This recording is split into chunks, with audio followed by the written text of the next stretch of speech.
Alors bienvenue dans cette seconde partie de notre vidéo consacrée à la création d'un module de commentaire. Donc dans la première partie, on avait mis en place l'API qui va nous permettre de communiquer avec le serveur, et dans cette vidéo, nous allons voir la partie interface avec React. Alors avant de se lancer dans le code, il est important de réfléchir à pourquoi on va utiliser React ici. Tout simplement, pour notre système de commentaires, on va avoir finalement pas mal de mutations et pas mal de changements au niveau de l'interface. Donc si on avait à faire les choses manuellement en manipulant le DOM, ça serait un petit peu compliqué. Donc React va nous permettre de plus simplement travailler et de plus simplement représenter notre interface. Autre petit détail, dans cette vidéo, nous allons écrire pas mal de code. Mais la plupart du code que l'on va écrire sera du code qui sera réutilisable et que l'on pourra réutiliser pour différents modules.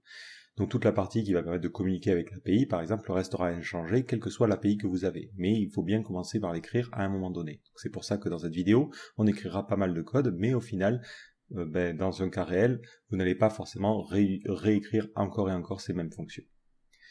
Donc ceci étant dit, on est parti. Donc notre but, c'est en bas du système d'articles, d'afficher les commentaires. Donc actuellement, ils sont chargés tout de suite dans la page, mais nous, on a envie de les charger en JavaScript. L'idée, c'est que quand l'utilisateur est en haut de l'article, on ne charge rien pour ne pas charger les commentaires pour rien, et ce n'est que lorsqu'il atteint le bas de la page que l'on va charger les choses. Alors, on va regarder la vue qui gère actuellement les commentaires. Donc c'est mis directement dans le code Twig, et on va le commenter, parce qu'on compte plutôt passer sur du JavaScript. Alors attention à bien commenter les choses, on va enlever les commentaires ici, voilà, on va enlever ces commentaires-là. Voilà, en gardant quand même la structure HTML, on se servira de la structure HTML comme référence quand on va construire en fait notre template. Maintenant, si je réactualise ma page, on n'a plus rien. Donc l'idée, c'est de brancher ici notre JavaScript. Alors pour brancher ce JavaScript, on a deux solutions. Soit on crée simplement une div qui va avoir un ID particulier et ensuite dans le JavaScript, on rajoutera notre logique. Soit on se dit, on va créer un custom element. Moi personnellement, j'aime bien l'approche des custom elements, tout simplement parce qu'on n'a pas à greffer le comportement, il va se greffer automatiquement. Donc là, on va créer un élément personnalisé que l'on va appeler post-comments. On va lui passer en paramètre différentes propriétés. Donc on va avoir une propriété data-post qui permettra de passer l'ID de l'article. Donc là, on va utiliser du Twig. Et ensuite, on va aussi lui passer l'utilisateur. Donc ça va être important pour savoir, par exemple, si l'utilisateur a le droit d'éditer ou non un commentaire. Est-ce qu'il a le droit de rajouter un commentaire? Donc là, on fera un app.user.id. Alors attention, l'utilisateur n'est pas forcément connecté, donc on fera une petite condition ici en lui disant si on a app.user, dans ce cas-là on mettra l'id, sinon on mettra une valeur initiale à 0. Et ensuite on ferme notre custom element. Donc maintenant on va passer à la partie JavaScript. Alors pour travailler avec le JavaScript, lorsque l'on travaille sur une application, en général on va utiliser Webpack pour un petit peu morceler les choses. Et si on est dans le cadre de Symfony, on va utiliser Webpack encore, qui est un outil fourni par Symfony, qui nous offre une organisation de base. Dans le template que l'on a choisi d'utiliser, Webpack Encore a déjà été installé. Mais sinon, il faut simplement faire un composer require Webpack Encore bundle et automatiquement il va charger les choses. Donc à l'intérieur de notre projet, à la racine, on va avoir un fichier qui s'appelle webpack.config.js et qui se charge de la compilation. Donc ce fichier a déjà été rempli par le template, mais il n'y a pas de trace de React ici. Ensuite, lorsque l'on travaille sur notre JavaScript, on y travaillera dans le dossier assets ici. Enfin, dans nos templates, donc si je regarde le base.html.twig, lorsque je souhaite charger le JavaScript ou le CSS, il me suffit d'utiliser ces helpers là, donc encore entry link tags, et encore, si on descend en bas, ici, encore entry script tags. Donc ça a été déjà fait, donc on n'a pas besoin de les rajouter. Par contre, pour l'instant, on n'a pas les différentes dépendances JavaScript. Donc on va commencer par ouvrir notre terminal, et on va faire un coup de yarn, pour installer les différentes dépendances. Vous pouvez faire aussi un coup de npm install si vous utilisez npm plutôt que yarn. Une fois que ces dépendances sont installées, vous pouvez lancer le serveur de développement en faisant un yarn run dev-server ou npm run dev-server. L'ensemble des recettes qui permettent de faire fonctionner Webpack sont disponibles au niveau du package.json. Donc si vous partez dans la partie script, vous avez ces différents scripts. Le dev server vous permet d'avoir un serveur de développement qui va automatiquement recharger la page à chaque fois que vous faites une modification, ce qui est plutôt pratique. Donc notre idée ici, c'est de faire en sorte que ce custom element affiche simplement bonjour tout le monde pour commencer. Donc on va aller dans notre dossier assets, on va prendre notre dossier JS, et pour morceler les choses, on va créer un nouveau dossier que l'on va appeler comments. Et à l'intérieur, on va créer notre comment.js. Je vais commencer par créer une classe, on va l'appeler comment_element. Alors comments plutôt elements. Et on va étendre de HTML element. Donc là, on va créer notre custom element. Tout de suite, je vais attendre que l'élément soit connecté. Donc on va attendre l'événement connected callback. Et à l'intérieur, on fera un this.innerHTML et on mettra bonjour tout le monde. Une fois que cette classe est définie, je peux faire un custom elements.define. Je vais donner un nom à mon tag. Donc nous, on avait dit post comments et je lui dis d'utiliser cette classe-là. Et là, on a créé notre custom element. Donc dans mon app.js, donc c'est le fichier JavaScript qui est chargé par défaut, je vais lui dire, j'aimerais bien que tu importes ce fichier comment.js. Et maintenant, si je recharge ma page, donc si je réactualise ici, je vois bien ici que j'ai mon bonjour tout le monde. Donc ce qu'il va me falloir faire à la place de charger mon custom element, c'est brancher un composant React qui va me permettre d'afficher l'ensemble des commentaires. Donc on va couper notre serveur de développement et on va d'abord installer les dépendances dont on a besoin. Donc on a besoin de React et de React DOM. Donc on fait un yarn, add, React et React DOM. Lorsque l'on va travailler avec React, on va utiliser la syntaxe JSX qui va nous permettre de simplifier la création d'éléments. Donc pour compiler ce JSX, on va avoir besoin d'une dépendance supplémentaire qui est le preset pour Babel React. Donc on fait un yarn, add, @babel /preset-react et on précise que c'est une dépendance de développement. Une fois que c'est installé, on va modifier notre fichier webpack.config.js pour expliquer qu'on va travailler ici avec React. Donc n'importe où, on va rajouter pour encore un appel à la méthode enable React preset. Ça permet de dire, voilà, on peut gérer maintenant les fichiers React. Si je relance un yarn run dev server, on ne va pas avoir d'erreur et on va pouvoir travailler avec du JSX. Donc je vais renommer ce fichier comments.js en comments.jsx parce qu'à l'intérieur on va travailler avec le JSX. Ensuite au niveau de mon app.js, je précise que je vais charger le JSX. On le voit, aucun problème au niveau de notre terminal. Donc maintenant je vais créer mon composant React qui permet d'afficher les commentaires.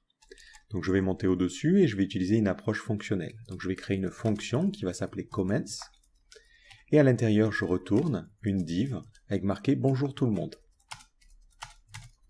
Donc là, je travaille avec le JSX et je viens de créer mon premier élément React. Ce que j'aimerais bien faire, c'est que lorsque on a un connected callback qui est lancé, j'aimerais bien monter cet élément. Donc on va avoir besoin d'importer la méthode render depuis React DOM, comme ceci. Et ensuite, on va pouvoir lui dire ici, plutôt que de faire un this.innerHTML, j'aimerais bien que tu montes ce composant. Donc là, il nous suffit de faire render. On va lui dire, je vais monter le composant comments. Et la cible, ça sera mon custom element. Attention, lorsqu'il va convertir ici ce JSX, il va remplacer par des appels à la méthode react.createElement. Si vous n'avez pas React de disponible dans votre fichier, vous allez avoir une erreur. Si je sors ma console, vous allez voir qu'il vous dira React is not defined. Donc en haut de notre fichier, on va importer React from React. Et dans ce cas-là, on n'a pas d'erreur et on voit bien notre bonjour tout le monde qui ce coup-ci sera entouré d'une div. Donc on est capable de monter cet élément-là. Aussi, on peut prévoir le cas où on déconnecte les choses, même si ça n'arrivera jamais ici. On peut prévoir que lorsque le custom element est déconnecté, on va demander à importer la fonction unmountComponentAtNode et on demandera à React de déconnecter le composant qui est associé à notre nœud. Comme ça permet de supprimer les événements s'il y en a par exemple. Maintenant, on a envie de charger l'ensemble des commentaires en appelant l'API. Donc là, on pourrait être tenté de commencer à utiliser des hooks et à mettre notre code à cet endroit-là. Alors, avec les hooks, le gros avantage que l'on va avoir, c'est qu'on va pouvoir séparer notre code. Donc ce que je vous conseille de faire, c'est tout de suite de vous poser la question de quoi vous avez besoin et ensuite de changer la structure pour plutôt séparer les hooks dans une fonction dédiée. Donc nous, on a besoin de charger via l'API. Donc on va avoir besoin d'un hook qui nous renverra l'état du chargement et qui nous renverra ensuite finalement la liste des commentaires. Pour l'instant, on n'a pas besoin de plus. Donc on va aller créer un nouveau hook. Donc je vais aller créer un nouveau fichier au même niveau que je vais appeler hooks.js. Alors vous pouvez vous organiser de manière plus générique en vous disant je vais créer un dossier hook qui contiendra tous mes hooks. Pour l'instant, on va le mettre là parce qu'on n'a que ce module-là qui utilise React, mais si plus tard vous avez d'autres composants, mieux vaut créer des hooks qui vont être partagés. Autre petit détail, lorsque vous créez ces hooks, il ne faut pas les concevoir pour qu'ils soient spécifiques à votre système ici. Sinon, vous créez des hooks qui ne sont pas réutilisables, et dans ce cas-là, autant mettre le code dans le composant. L'intérêt des hooks, c'est qu'on va pouvoir créer de la logique qui va être réutilisable. Donc là, on va créer une fonction que l'on va exporter, et on va l'appeler use paginated, parce que ça va être un système de commentaires qui va être paginé fetch. Ce hook, on lui passera l'URL à appeler. Donc nous, dans notre cas, ça sera /API/comments, par exemple. Alors, pour l'instant, on ne gérera pas la partie pagination, on veut simplement renvoyer l'état du chargement et renvoyer les items.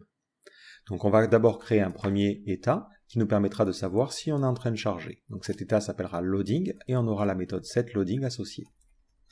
Donc on fera un useState et par défaut, on n'est pas en train de charger. Ensuite, on va créer une autre fonction qui va nous permettre de récupérer les items. Donc on va faire items, setItems, et par défaut, on va lui dire que la valeur initiale, ça sera un tableau vide. Tout de suite, je vais importer ce useState en haut depuis React. Maintenant, il me faut une fonction qui va permettre de déclencher le chargement en Ajax. Donc on va créer une constante que l'on va appeler load comme chargement, et on va utiliser un useCallback pour ne pas redéfinir cette fonction systématiquement, et ça sera une fonction qui sera asynchrone. Donc cette fonction, qu'est-ce qu'elle va faire? Elle va tout simplement faire appel à l'API. Donc on va faire un const response, et on va lui demander d'attendre le résultat d'un fetch, et on appellera l'URL. Donc là, je dépends de l'URL, donc il faut que ce callback soit régénéré à chaque fois que l'URL change. Donc je lui donnerai dans les dépendances, voilà, tu dépends de URL. Ensuite, on va peut-être préciser que l'on débute un chargement. Donc juste avant, on fera un setLoading, et on précisera que le loading passe à true. Une fois que l'on a obtenu la réponse ici, donc une fois qu'on a fait tout notre résultat, on pourra faire un setLoading à false. Maintenant, il faut, depuis la réponse, extraire les éléments. Donc on va créer une nouvelle constante que l'on va appeler responseData, et on va lui dire, au niveau de la réponse, je veux que tu extrais le JSON, parce qu'on sait que notre serveur, même en cas d'erreur, renverra du JSON, en tout cas normalement. Plus tard, on pourra gérer d'autres cas, mais pour l'instant, on va partir du principe qu'on a le cas parfait. On va pouvoir maintenant lui dire, si la réponse s'est bien déroulée, donc ifResponse.ok, j'ai envie que tu renvoies les différents items. Alors attention, dans notre cas, on travaillait avec du LD-JSON, donc notre réponse ressemble normalement à ça. Donc ce qu'il faudra renvoyer, c'est le hydra de .member. Donc ici, je lui dirai de faire un setItems, et de définir dans les items responseData, et je lui renvoie hydra de .member. Pour qu'on obtienne ce type de réponse, il faut au niveau de fetch lui préciser des options spécifiques et notamment lui envoyer une en-tête accept où on lui dit moi j'accepte du application/ld-json. Donc à ce niveau-là, on rajoutera headers, on mettra un accept et on mettra application/ld+json comme ceci. Donc à partir de là, on est capable de récupérer les items, ensuite on fait un setLoading à false et tout s'est bien déroulé. Alors dans le cas contraire, ça veut dire que l'on a une erreur et pour l'instant on n'a pas de gestion des erreurs, donc on se contentera de faire un alert et d'alerter response.data ou de faire un console.error de response.data. Ce que vous pouvez faire plus tard, si vous avez un système de toaster par exemple ou de notification, c'est afficher une notification à l'écran. Vu qu'on n'a pas d'interface à ce niveau-là, on fait ça. Ce que vous pouvez aussi faire, c'est renvoyer une erreur en plus de tout votre code ici. Comme ça, votre composant pourra choisir ce qu'il fera. Une fois qu'on a créé cette logique-là, on va pouvoir exporter tout ça. Donc là, on va dire, cette fonction, elle va retourner. Alors, soit on retourne un tableau, soit on retourne un objet. Moi, je préfère utiliser un objet ici parce qu'on va retourner plein de choses. Et c'est mieux d'avoir le nom des propriétés. C'est beaucoup plus clair qu'un objet. Dans le cadre des hooks par défaut de React, il renvoie un tableau, mais vu qu'on n'a que 2 items, c'est assez simple. Mais c'est vrai que quand on en a beaucoup, ça devient compliqué. Donc on va renvoyer les items, qui nous permettront de récupérer les commentaires. On va renvoyer la fonction load, qui nous permettra de déclencher le chargement quand on le souhaitera. Et on va renvoyer le loading, qui nous permettra de savoir si on est en phase de chargement. Maintenant que ce hook est créé, on va pouvoir l'importer au niveau de notre système de commentaires. Donc je vais revenir dans la partie vue ici, et on va faire une nouvelle constante. On va lui dire j'aimerais bien récupérer différentes clés et je vais utiliser le hook use paginatedFetch. je lui passe l'URL /API/comments et je vais récupérer du coup les trois propriétés items que l'on va renommer comments pour plus de clarté, load que l'on va continuer à appeler load, finalement c'est très pertinent, et ensuite loading qu'on va laisser à loading. Maintenant ici, je vais pouvoir lui dire par exemple on est en train de charger par défaut, donc on va lui dire si loading, dans ce cas-là on affichera chargement suivi de 3 points de suspension. Alors c'est un petit test évidemment. Ensuite en dessous je vais afficher un json.stringify, donc ça c'est juste pour débugger et je vais afficher les différents commentaires. Et enfin en dessous on aura un bouton qui permettra de déclencher le chargement. Donc on lui dira lorsque tu cliques, je veux que tu appelles la méthode load. Et à l'intérieur on mettra charger les commentaires. Donc je sauvegarde. Je devrais avoir mon affichage, mais je n'ai rien. Donc je vais regarder dans la partie console et on a une petite erreur. Le use callback is not defined. Donc là je me fais avoir par mon éditeur, il n'importe pas les choses automatiquement au fil du temps quand je les tape. Donc on a bien notre charger les commentaires, on voit bien qu'on a ça. Je clique ici, on a vu que le chargement s'est affiché très brièvement et ensuite on a nos résultats. Donc à partir de là, on va pouvoir récupérer notre contenu. Si on veut charger les commentaires dès que le composant est monté, on peut utiliser ici un useEffect. Donc on fait un useEffect, on lui donnera aucune dépendance et on lui passera une fonction. Et cette fonction se chargera d'appeler load instantanément. Comme ça, dès le chargement de notre composant, dès le montage de notre composant, automatiquement les commentaires vont être chargés. Il me faut juste par contre charger ici notre useEffect. Et là, hop, on voit que ça se charge tout de suite. Donc idéalement, nous, on va attendre que l'utilisateur ait scrollé et lorsqu'il atteint cet endroit-là, c'est là qu'on déclenchera le chargement. Donc on va utiliser pour cela le principe des intersection observers. Alors concrètement, les intersection observers sont assez compliqués à mélanger avec React. Donc plutôt que de nous embêter, vu qu'ici on a un custom element, on mettra la logique de l'intersection observer ici. C'est-à-dire qu'on lui dira ne rends pas ce composant, React, tant que finalement notre élément n'est pas dans la vue. Donc on mettra cette partie ici. Donc vu que c'est en dehors de React, pour l'instant on va laisser le comportement initial et on créera cet intersection observer plus tard. Et là aussi, je me dis qu'on pourrait presque simplifier ça sur une seule ligne. Et on est pas mal. Alors maintenant, ce que l'on a fait, c'est très bien, mais on a plusieurs problèmes. Premièrement, on a un titre qui devrait afficher le nombre total de commentaires. Si je regarde le template que j'avais par défaut, donc c'était dans post show. Voilà, parce qu'on va essayer d'être le plus proche possible. On avait en haut le formulaire qui permettait d'ajouter des commentaires. Ensuite, on avait un H3 avec le nombre de commentaires. Donc le problème ici, c'est qu'on renvoie simplement la liste des commentaires, et il faudrait renvoyer le total. Donc grâce au JSON LD, on a ici une propriété, si on descend un peu, qui est hydra de point total items. Donc je vais dire au niveau de mon hook fetch paginated, j'ai envie d'avoir un nouvel élément qui s'appelle count, setCount. Ça sera un useState, et par défaut on mettra la valeur 0. Lorsque notre API nous a répondu de manière correcte, on va pouvoir lui dire tu peux aussi définir la valeur de count, et ça sera response data, et tu récupéreras hydra de point total items.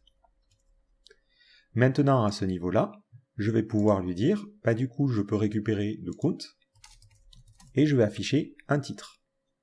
Donc pour éviter de rendre le code trop compliqué, on va peut-être créer un petit composant pour le titre. Donc là on va l'appeler title. Ce sera un composant qui sera local de toute façon, et on lui passera le nombre de commentaires. Donc on mettra count, et on lui passera count. Et je le ferme parce qu'il n'y aura rien à l'intérieur. Je vais aller créer ce composant-là, donc ça sera une simple fonction qui prendra en paramètre le nombre d'éléments. Cette fonction, ce qu'elle fera, c'est qu'elle retournera un H3 avec notre icône. Donc H3, on mettra le nombre de commentaires, donc on mettra commentaires. Et si on veut rajouter le S, ici on peut mettre une petite condition, donc si count est supérieur à 0, alors plutôt supérieur à 1, on est en français, on rajoute le S, sinon on met rien. On pourrait se créer une fonction de pluralisation, mais vu que c'est un besoin unique ici, on fait ça comme ça. À gauche de ce petit texte, on a une icône. Pour les icônes, pareil, vu qu'on va se répéter partout, on va créer une fonction icône. Alors je la crée ici, mais plus tard, comme je vous l'ai dit, si vous avez d'autres composants qui ont besoin de ce système d'icônes, vous pouvez séparer dans un composant dédié. Donc là, par exemple, je peux créer, alors ça serait plutôt à la racine, on créerait un nouveau dossier que l'on appellerait components, et dedans, on mettrait icon.jsx. À l'intérieur, je fais un export, function, icon, je prendrai en paramètre l'icône à afficher, et je retournerai un i, qui aura comme classe fa, suivi de fa le nom de l'icône. Donc là, on rajoutera icône après. Et on rajoutera un aria hidden à true. Donc ça permet de spécifier que par défaut, c'est caché pour les lecteurs d'écran. Ils ne doivent pas essayer de lire l'icône qui est à l'intérieur. Donc je me crée comme ça un composant que je vais pouvoir réutiliser de manière beaucoup plus simple plus tard. Et notamment ici, je peux maintenant lui dire je veux utiliser le composant icône, il l'a automatiquement importé en haut, et l'icône à utiliser, ça sera l'icône comments. Voilà. Et hop, on va auto-fermer la balise, je trouve ça un petit peu plus clair. Donc là on devrait être pas mal et on va recharger la page pour voir un petit peu de quoi il en retourne. Alors on me dit juste React is not defined, donc ça c'est un petit problème, à chaque fois j'oublie de le faire. Partout où vous utilisez ce système-là, il faut penser à importer React tout en haut. Voilà, sinon le JSX ne peut pas être converti convenablement. On a aussi une autre erreur au niveau du useEffect. Parce que lorsque l'on a réduit un petit peu le code, ici il va faire un return de ça. Le problème c'est que le useEffect, lui, il s'attend à avoir un retour qui sera une fonction qui permettra de défaire l'effet qu'il a créé. Donc nous ici on ne veut vraiment pas de retour, donc on est obligé d'écrire les choses de cette manière-là. Voilà. Et maintenant, je vois bien que j'ai mon titre avec l'icône, mais pas le compteur. Donc c'est normal, il faut que mon hook renvoie la partie compteur. Donc on avait fait le setCount et on avait fait toute la logique, mais on ne renvoyait pas ça au niveau du retour. Et là maintenant, on a bien notre 152 commentaires. Maintenant, le second point que l'on doit mettre en place, c'est le chargement de plus de commentaires. Alors le gros avantage de l'API telle que l'on a mis en place, c'est que cette API, elle expose une clé qui s'appelle HydraView, qui nous renvoie à une autre clé HydraNext, qui contient l'URL de la page suivante. Donc moi, ce que je vais faire, c'est que je me dis tout simplement ici, j'ai pas besoin de m'embêter, je peux lui demander, je peux récupérer la valeur de next. Donc on va faire, hop, un nouveau petit état, on va récupérer une valeur qui va s'appeler next, et on aura setNext. Et là, on fera un useState, et par défaut, on mettra la valeur nulle. Au niveau de notre réponse, on va regarder, est-ce que dans notre réponse, on a cette clé-là. Donc on fera if response_data à hydra.view. Alors normalement, on est censé toujours l'avoir, mais mieux vaut mettre une condition pour éviter d'avoir un problème. Et on regardera, est-ce qu'on a hydra.view, hydra.next, sachant que ce hydra.next n'est pas renvoyé si on est à la dernière page. Si on est dans cette condition-là, dans ce cas-là, je pourrais faire un setNext et lui donner cette valeur-là. Donc ça sera hydra.next. Dans le cas contraire, dans ce cas-là, je lui dis que on n'a pas de page suivante, donc on mettra un setNext et on donnera comme valeur nulle. Je vais pouvoir maintenant exporter cette partie next au niveau de mon retour. Alors le composant n'a pas, selon moi, besoin de connaître l'URL de la page suivante, donc on va plutôt simplement lui renvoyer une clé qui va s'appeler asMore, qui permet de savoir s'il y a plus de résultats. Et cette clé, elle sera tout simplement le résultat de next doit être différent de nul. Donc si next n'est pas nul, on aura plus de résultats. Si next est nul, on aura moins de résultats. Donc je sauvegarde, et maintenant dans ma partie comments.jsx, je vais pouvoir récupérer mon asMore et lui dire d'avoir un bouton charger plus de commentaires seulement si on a plus de résultats. Donc là, je lui dis si asMore, je vais avoir un bouton. On lui donnera la classe btn et btn primary. Hop là, voilà, et on mettra charger plus de commentaires. Alors pour l'instant, on n'a pas d'action à l'intérieur, mais c'est juste pour tester les choses. Donc on voit bien que ce bouton apparaît parce qu'il détecte qu'on a plus de résultats. Lorsque je clique sur ce bouton, je vais lui demander de recharger les choses. Donc on s'imagine qu'on va utiliser la même méthode load.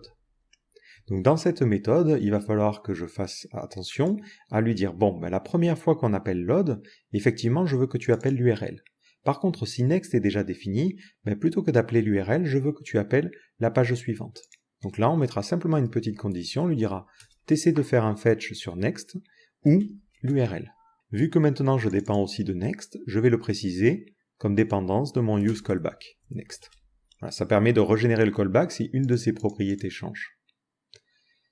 Aussi, petit détail, c'est que ça va bien fonctionner. Donc si je réactualise et que je clique ici, on voit que ça recharge des commentaires. Par contre, on ne voit toujours que 2 commentaires.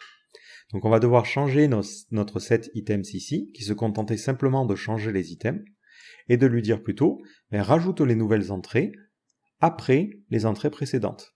Donc ici, on aura une fonction qui prendra en paramètre les items qui ont déjà été définis, et on lui dira de donner comme retour les items qui sont déjà disponibles, et de rajouter les items qui proviennent de l'API. Et dans ce cas-là maintenant, on a notre système de chargement dynamique. On le voit, à chaque fois que je clique sur charger, ça va charger plus de commentaires. Donc là, on a mis en place ce système de pagination. Donc vous le voyez, toute la logique va être dans ce usePaginated. Donc c'est une logique que l'on va pouvoir réutiliser quelle que soit l'API que l'on souhaite appeler, vu que la forme de l'API ne change pas suivant nos résultats. Grâce à API Platform, ça sera toujours la même structure. Et ensuite, au niveau de notre composant, on n'a quasiment aucune logique. On a juste besoin de récupérer les éléments, l'état du chargement pour peut-être lui dire de désactiver le bouton, la fonction pour pouvoir charger plus de résultats, le compteur pour avoir le nombre total d'éléments, et asMore pour savoir si effectivement on a plus d'éléments. Alors après, si vous voulez un système de pagination avec des numéros, vous pourriez renvoyer plus d'informations en récupérant le nombre de pages par exemple. Mais dans notre cas ici, c'est amplement suffisant. Donc je vais retirer maintenant ce petit bouton charger les commentaires, et je vais juste rajouter que ce bouton devient désactivé si on est en phase de chargement. Voilà. Comme ça, quand vous cliquez sur charger plus de commentaires, il ne s'affichera pas. Et je vais ensuite retirer cette partie json.stringify pour la remplacer par un chargement de commentaires. Donc je clique sur charger, et on voit bien que le bouton devient désactivé pendant ce chargement-là. Vous pourriez afficher un petit spinner ou autre, mais pour l'instant c'est amplement suffisant. Donc maintenant on va créer un nouveau composant qui sera notre composant permettant de représenter un commentaire. Donc on va faire une fonction que l'on va appeler comment, et il prendra en paramètre ce composant le commentaire. À partir de là, il va pouvoir retourner la structure HTML de notre commentaire. Donc pour l'instant, on mettra une div et on ne mettra rien à l'intérieur. À ce niveau-là, je peux lui dire « J'ai envie que tu prennes tous les commentaires, tu vas mapper sur chacun des commentaires, donc on va appeler ça comment, et tu vas renvoyer un composant. Alors ce composant s'appellera comment, et je veux que tu lui passes le commentaire. Vu que j'utilise une boucle et que je vais avoir plusieurs composants, je dois leur spécifier aussi une clé. Donc la clé à utiliser, ça sera comment.id. Si vous voulez gagner un petit peu de temps, vous pouvez utiliser des variables simples comme ça. Ça vous permet d'avoir tout qui rentre sur une seule ligne. Maintenant, pour la structure HTML des commentaires, on va avoir ici un système de colonnes. Donc on va rajouter la classe row et post-comment. Ensuite, on va créer un H4 qui permettra d'avoir le nom de l'auteur ainsi que la date de publication. Donc ce H4, on va lui donner comme classe col-sm-3 et on aura le nom de l'auteur. Donc pour le nom de l'auteur, on met un strong et il suffit simplement de récupérer comment.author.username. Si je réactualise la page, on voit bien qu'on a John User qui a commenté 2 fois. Ensuite, on mettra commenter le suivi de la date. Donc je mets un strong et je vais récupérer comment.published@.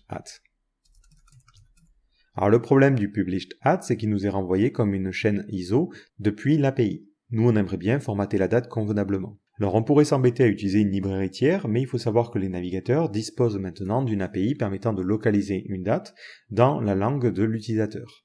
Donc on va pas s'embêter ici, on va créer une nouvelle date à partir de ce format ISO. Donc ça c'est très bien, vu que c'est quelque chose qui est compris par le JavaScript, on n'a pas besoin de faire de conversion particulière. Une fois que l'on a cette date, on va pouvoir utiliser la fonction toLocalString. On va lui passer en premier paramètre la locale à utiliser. Donc nous, on va mettre undefined ici, tout simplement pour qu'il utilise la locale du navigateur. Et ensuite, on peut lui spécifier des options. Si on ne met rien, par défaut, voilà à quoi ça ressemble. C'est pas mal, mais je pense pas que l'utilisateur soit intéressé par le nombre de secondes, et je préfère avoir le mois en toutes lettres. Donc là, je vais mettre undefined, et ensuite, on aura les options de formatage. Donc là, on va l'appeler dateFormat. Cette variable, on va la créer en dehors de notre composant, vu que c'est quelque chose qui va être utilisé de manière globale à chaque fois qu'on aura besoin de formater une date. Donc on précisera le style de date à utiliser, ça sera medium, et on précisera le time style, donc ça c'est pour les heures, minutes et secondes, et on lui dira short, ça permet de supprimer la partie seconde. Si je réactualise maintenant, voilà à quoi ça ressemble. Donc c'est beaucoup plus clair, je trouve, pour l'utilisateur d'avoir cette date-là. Vous pourriez aussi utiliser un composant qui permettrait d'afficher la date en relatif, en disant il y a 3 minutes par exemple. Donc après, libre à vous de changer les choses. L'avantage, c'est que vous pouvez utiliser des composants React que vous avez déjà de disponibles. Donc maintenant qu'on a créé cette partie titre, on va créer une div qui aura la classe call-sm-9, ça sera la partie de droite, et à l'intérieur, on va afficher le contenu du commentaire, donc on mettra un petit paragraphe avec comment.content. Et on a nos commentaires. Donc si je clique sur charger plus de commentaires, hop, on voit qu'ils s'affichent automatiquement en dessous. Et c'est tout ce que l'on a à faire à ce niveau-là. Alors par contre, un petit détail, si vous faites un petit console.log, et on va mettre render. Qu'est-ce qu'on remarque? On remarque qu'au premier chargement, on a plein de render. Quand je clique sur charger le commentaire, on voit qu'on en a encore plein. En fait, à chaque fois qu'il y a un changement au niveau du parent, il va refaire cette boucle, et vu qu'il refait cette boucle, il va relancer la partie render de chaque commentaire. Donc c'est pas très pertinent. Là, il faudrait lui dire, ça sert à rien de faire un render si le commentaire que je reçois en paramètre n'a pas changé. Donc ce que vous pouvez faire ici, c'est lui dire que ça, finalement, vous voulez le mémoriser.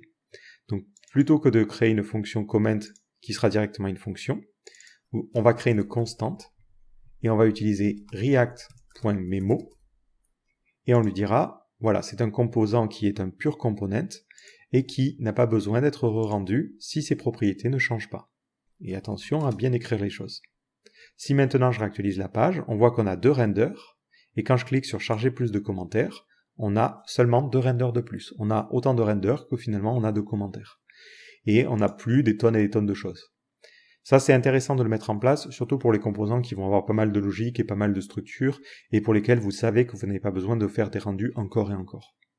Donc maintenant, je vais retirer ce console.log, et on est bon pour la partie commentaires. Alors le petit souci, c'est que j'ai mis le titre après les commentaires, ce qui n'est pas très pertinent, donc on va mettre le titre juste au-dessus. Ce petit chargement aussi, on va le retirer, il n'est pas utile vu que le bouton devient désactivé, on estime que c'est un indicateur suffisant. Alors maintenant, le petit souci, c'est que par défaut, là, on charge tous les commentaires en appelé API/comments, mais nous, en vrai, il faudrait mettre le nom de l'article. Donc au niveau de notre montage de notre custom element, ici, on va récupérer le post ID, donc on peut faire un const post égale this.dataset.post. Et ça, on sait que ça sera nécessairement un entier, donc on va faire un parse int pour éviter de se retrouver avec une chaîne de caractères. Je vais faire la même chose pour récupérer l'utilisateur. Une fois que j'ai ces deux valeurs-là, je peux les passer à mon composant principal. Donc je lui passerai post et je lui passerai user. Ce composant peut maintenant avoir accès à ces deux propriétés, post et user. Et je peux du coup, dans le usePaginated_fetch, lui dire « Ah, il faudrait que tu rajoutes aussi l'idée de l'article qui est appelé, comme ceci. » Dans ce cas-là, si je sors mon inspecteur et que je vais dans l'onglet réseau, donc je réactualise une fois la page, je vois bien qu'il appelle l'API pour cet article-là. Si je vais sur un article qui est différent, donc on va revenir sur blog par exemple, hop là, je tape pas sur les bonnes touches, je vais sur celui-là, hop, les commentaires qui vont être remontés seront différents. Donc voilà comment vous pouvez avoir quelque chose qui va dépendre, hop, de l'article sur lequel on est.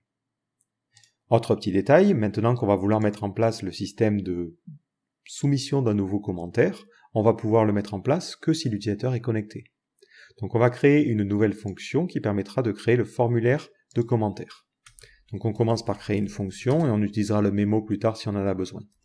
Donc ça sera comment form. Et pour l'instant, on lui enverra quoi? On lui enverra l'article, parce qu'on va peut-être avoir besoin de savoir sur quel article on souhaite commenter. Et le user, finalement, on n'a pas besoin de lui donner, donc c'est tout. Donc on retournera ici une balise form, avec marqué article, et on mettra l'ID de l'article. Je vais pouvoir utiliser ce formulaire-là, on le mettra au-dessus de la liste des commentaires, et on lui dira si user, dans ce cas-là, je veux que tu affiches comment form. Et je te passerai en paramètre l'article en question. Alors évidemment, on aura besoin de lui passer plus de choses, notamment l'événement qui nous permettra de rajouter un commentaire lors de la soumission, mais pour l'instant, on se contente de ça. Là, on voit qu'il nous affiche 0 parce que user a la valeur 0. Donc au niveau de mon montage, à ce niveau-là, je peux lui dire, je veux que tu renvoies la valeur, mais si elle n'est pas définie, je veux que tu renvoies nul. Comme ça, au moins, ça n'affiche pas les choses. Donc là, on n'est pas connecté, donc on ne voit rien. Donc, je vais me connecter en me rendant sur la partie, alors c'est sur la page d'accueil, ici, hop. On va se connecter en tant que John User, qui est un utilisateur standard. Voilà, donc il me dit Access Denied parce que John User n'a pas accès à l'administration. Mais si je réactualise ma page maintenant, je vois bien que j'ai article 1. Donc notre formulaire est bien chargé. Et on va pouvoir attaquer cette partie-là. Alors pour le formulaire, il crée normalement une div qui a la classe Well. Ça permettra d'avoir un petit contour grisé. Ensuite, on va avoir notre formulaire qui recevra un onSubmit. Mais pour l'instant, on ne sait pas ce qu'on met, donc on ne met rien. Ensuite, on va avoir un field set. On mettra ensuite un titre. Donc là, ça sera une icône qui a comme nom comment. Donc ça, c'est une petite bulle de commentaire. Et à côté de cette icône-là, on mettra laisser un commentaire. Donc là, ça sera laisser un commentaire. Ensuite, on aura un text area qui sera dans une div qui aura la classe form_group. Donc pour l'instant, je vais simplement faire un point form_group et mettre notre text area. On le changera juste après. Et ce text area, il aura comme classe form-control. Voilà. Et on aura une petite aide en dessous qui permettra d'indiquer que les commentaires qui ne sont pas conformes à ce que l'on attend pourront être supprimés. Donc là, c'est un élément qui aura la classe helpBlock avec cette information-là. Enfin, en dessous, on aura encore une fois un form_group et un petit bouton qui permettra de soumettre les choses. Donc ce bouton, on lui donnera la classe btn, btn-primary. On aura une petite icône d'avion en papier. Donc on fera icône. Ça sera l'icône paper-plane. Et on mettra envoyer. Voilà, donc là, ça donne ça. Et c'est impeccable. Alors le principal problème que l'on a ici, c'est qu'on a ce fameux text area et se pose toujours la question avec les champs, comment on va les contrôler? Alors là, on a deux solutions. Soit on crée un nouvel état, donc on fait une constante par exemple que l'on va appeler content, et ensuite on crée la méthode associée, setContent, et on fait un useState, et par défaut on précise que c'est nul. Au niveau de notre text area, on va détecter lorsqu'il y a un changement, et lorsqu'il y a un changement, on lui dira de faire un setContent de e.target.value. Bon, là on redéfinira à chaque fois ce callback, mais c'est juste pour l'exemple. Et ensuite, on lui dira que la valeur qui est associée à ce text area, donc value, sera tout simplement le contenu. Ce qui nous permet d'avoir quelque chose qui sera complètement traqué par React, à condition effectivement d'importer le useState en haut. Donc là, lorsque je tape, on voit que c'est synchronisé. Mais concrètement, dans cette situation-là, c'est pas vraiment quelque chose que l'on souhaite faire. Finalement, on aura besoin d'évaluer la valeur du text area que lorsque l'on va soumettre les choses. Donc je ne pense pas que ce soit pertinent d'avoir quelque chose qui soit synchronisé avec React, surtout que ça va déclencher de nombreux rendus. Donc là, ce que l'on fera, c'est qu'on aura plutôt une référence. Donc on va créer const content field, ou ref. Je ne sais pas si on aura besoin de plusieurs références en fait. Donc pour l'instant, on va l'appeler ref. On fait un useRef et on lui donne comme valeur initiale le nul. Ensuite, je précise ici que j'importe ça tout en haut. Donc j'ai importé mon useRef et mon useState. Et je vais lui dire que pour ce text area, j'aimerais bien avoir la référence. Ce qui me permettra, lorsque j'aurai besoin de récupérer la valeur du contenu, de faire un ref.courant.value et ça sera tout aussi bien. Autre petit détail, ce form_group, il va changer d'apparence si on a des erreurs. Et de la même manière, il affichera peut-être l'erreur en dessous. Donc, ce que l'on fait en général quand on va travailler avec ces champs-là, vu que c'est des choses que l'on va répéter très souvent, c'est qu'on se crée des composants qui permettent de gérer les formulaires. Donc, je vais aller créer un nouveau fichier dans ma partie Components qui va s'appeler form.jsx. Alors, on pourrait aussi utiliser des librairies tiers, mais comme je l'ai dit ici, on veut vraiment écrire notre code nous-mêmes. Donc là, on va se créer un custom element qui va permettre d'avoir un champ. Et pour l'instant, ça permettra de gérer que les text area. Et plus tard, on pourra lui dire, j'aurai une propriété type qui me permettra de spécifier si c'est un champ de type texte, un champ de type checkbox ou autre. Donc là, je vais exporter une fonction qui va s'appeler field. Et ce composant-là, il va avoir besoin de savoir si on a des erreurs par exemple, mais il aura aussi besoin de la référence pour l'envoyer jusqu'au texte area. Parce que là, par défaut, si on laisse le ref comme on l'a fait, ref fera référence à notre élément. Donc là, on va utiliser une fonction particulière de React. Donc on va, plutôt qu'exporter une fonction, on va exporter une constante qui va s'appeler field, et on fera un react.forwardRef. Alors j'ai pas l'autocomplétion, donc je pense qu'il faut que j'importe en haut React. Alors on va l'importer, oui, comme ça, React from React. Voilà. Donc là je fais un forwardRef. Donc ce composant prendra maintenant deux paramètres. D'abord les propriétés, et en second paramètre, la référence qu'il va pouvoir renvoyer. À l'intérieur, je retourne toute ma structure. Donc j'aurai un texte area auquel je passerai la référence, et ça sera impeccable. Je laisse aussi tout le code ici, et on va le changer, le rendre dynamique au fil du temps. Maintenant, je reviens dans ma partie comments.jsx, et je peux lui préciser ici, j'aurai un champ. Je vais peut-être lui passer un name, qui sera le nom du champ.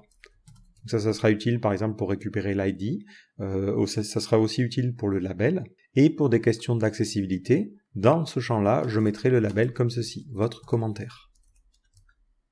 Voilà, alors là on va sortir l'inspecteur, parce qu'à mon avis, il y a pas mal d'erreurs, et on me dit que la référence content is not defined.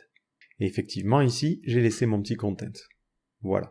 Donc là on a bien notre text area, j'aimerais bien lui passer le help ici. Donc ce help-là, on s'imagine l'avoir comme une propriété de notre composant ici. Donc là, on lui dirait, le help, ça sera les commentaires non conformes à notre conduite seront modérés. Je vais revenir au niveau de mon field.jsx. Je ne vais lui dire d'afficher ça que si on a help. Donc là, si on a help, je veux que tu affiches cette div-là. Et à l'intérieur, tu mettras le code de l'aide. Donc ça, tu le recevras dans la partie propriété. Tu recevras aussi un name. Donc j'ai envie que tu utilises le name à ce niveau-là. Et tu l'utiliseras aussi comme ID. Pour des raisons d'accessibilité, on rajoutera un label. Donc ce label, il pointera vers l'élément qui a comme ID le nom. Et on mettra à l'intérieur les enfants. Donc là, on lui passe une troisième propriété qui seront les enfants. Donc vous voyez, au fil du temps, on dynamise un petit peu notre composant. Et là, on a bien notre système avec notre label. D'ailleurs, je crois que pour le label, il rajoute des classes supplémentaires comme control-label. On va aussi vérifier que notre référence est bien renvoyée. D'ailleurs, là, je vois que l'ID, je l'ai mis 2 fois. Hop, petite erreur de ma part. Le nombre de colonnes aussi, on s'en fiche. Et ce que l'on va faire, c'est que dans notre comments.jsx, à ce niveau-là, on va faire un console.log de ref. Et je vois que par défaut, ça reste toujours nul. Donc là, pas de problème, je peux maintenant passer cette référence à ce niveau-là. Et automatiquement, grâce au système de forwardRef, la référence fera bien référence au text area. Donc si on souhaite récupérer la valeur, on pourra récupérer le text area grâce à cette référence-là. On voit aussi qu'on a un nombre de rendus qui est important. Donc comme on l'a fait pour la partie commentaire, on va transformer notre composant en un composant qui est mémoisé pour éviter les rendus non nécessaires. Donc là, attention, à chaque fois, il faut changer un petit peu la syntaxe. Donc c'est très léger, mais ne faites pas des erreurs de syntaxe, sinon on ne va pas s'en sortir. Et là, on va avoir un nombre de calculs qui va être largement inférieur. Donc on n'en a qu'un seul, mais si je re-regarde la valeur de temp 1 après le chargement de ma page, ça a bien le text area. Impeccable.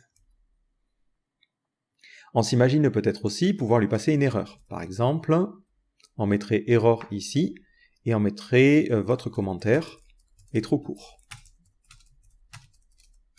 C'est tout à fait possible, notre système renverra peut-être des erreurs. Donc dans notre partie form.jsx, on recevra une propriété supplémentaire qui sera l'erreur. Ça nous fera changer les différentes class names ici. À ce niveau-là, je rajouterai une classe as-error pour dire qu'il y a une erreur et ça passera notre formulaire en rouge. Alors le tout petit souci que l'on va avoir, c'est que combiner des classes, c'est jamais très pratique. Donc ce que vous pouvez faire, c'est vous créer une fonction. Alors on va la créer là, mais peut-être on la mettra ailleurs parce qu'on en aura besoin à plusieurs endroits. Par exemple, une simple fonction className qui prend en paramètre un tableau et qui ensuite vous renvoie une chaîne de caractères. Donc vous pouvez filtrer les valeurs qui vont être nulles et ensuite vous lui dites de rejoindre par une chaîne de caractères et un espace. Ce qui vous permet ensuite dans la partie class name ici de pouvoir utiliser votre petit helper. Vous allez lui passer en premier paramètre un tableau ou carrément vous pouvez utiliser cette option-là, ce qui vous permet d'éviter d'avoir un crochet en plus. Donc là on aura form group en premier et ensuite on aura error et si error est défini, dans ce cas-là on mettra as-error. Voilà. Donc ça permet de simplifier un petit peu les choses et si jamais vous avez plusieurs endroits où vous devez mettre des trucs particuliers, ça peut être pratique. On rajoutera aussi une condition ici, on lui dira si on a une erreur, on veut rajouter une div qui a la classe, alors pour le coup c'est la même classe qu'au-dessus. Donc on pourrait limite ici lui dire si on a une erreur, dans ce cas-là j'écrase help en fait parce que je n'en ai plus besoin et je lui dirais que l'aide c'est l'erreur. Enfin, dernier point, je me dis que ça pourrait être intéressant de savoir quand la valeur change pour par exemple nettoyer l'erreur. Donc on aura ici une méthode onChange qui permettra de détecter quand on a un changement. Et j'utiliserai cette méthode-là au niveau du texte arrière, comme ceci.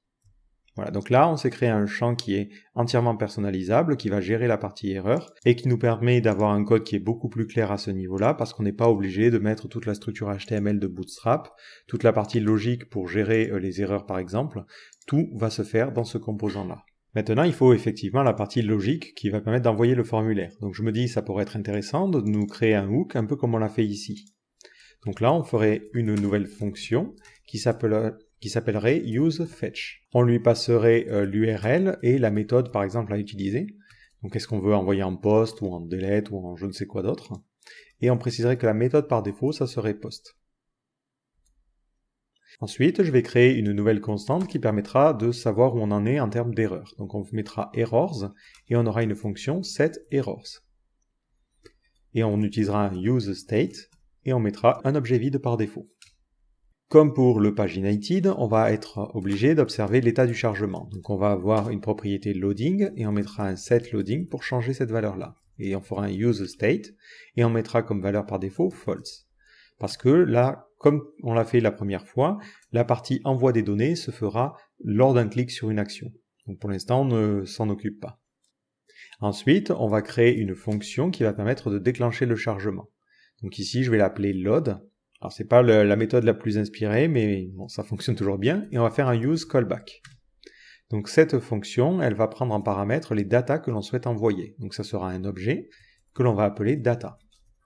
Ce callback, il va avoir besoin de dépendre à la fois de l'URL qui est demandé et de la méthode. Donc je lui dirai ici, change le callback si l'URL ou la méthode change. À ce niveau-là, je vais devoir faire appel à fetch et finalement, je me dis que je vais me répéter pas mal avec ce que j'ai écrit ici. Donc je vais me créer une fonction que je vais appeler JSON-LD-Fetch qui prendra en paramètre l'URL, la méthode et les datas. Et par défaut, ça sera nul. Et on avait dit, la méthode, par contre, là, ça sera plutôt get par défaut. Et automatiquement, ce système-là fera l'appel pour nous et nous renverra le contenu. Donc ça permet d'avoir moins de logique à écrire dans chacun de nos hooks. Donc on commence par faire une réponse. Donc on fait un await, ce qui veut dire que cette fonction doit être asynchrone. On va lui envoyer le accept application ld plus JSON et on va lui donner aussi en plus cette fois-ci un content type et on lui dira que c'est application/JSON parce que quand on va envoyer du contenu, on va l'envoyer au format JSON. Cet objet-là, on va le sauvegarder dans une variable pour pouvoir l'altérer au fil du temps et au fil de l'exécution. Donc on va créer une constante que l'on va appeler params qui sera comme ça.